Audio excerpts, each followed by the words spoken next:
ਲਾਈ ਜਾਓ ਨਾਲ ਸੱਜੇ ਪਾਸੇ ਲਿਫਟ ਤੁਸੀਂ ਰਹਿੰਦੇ ਤੁਸੀਂ ਲਾਈ ਜਾਓ ਨਾਲ ਨਾਲ ਬਸ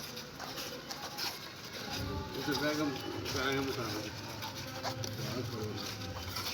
बात करो नहीं भाई ज़्यादा नहीं सुला सुला बहुत ज़रूरी है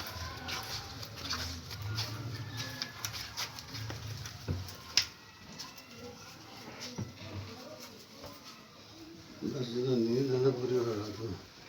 उर्दू तो कर लगे तो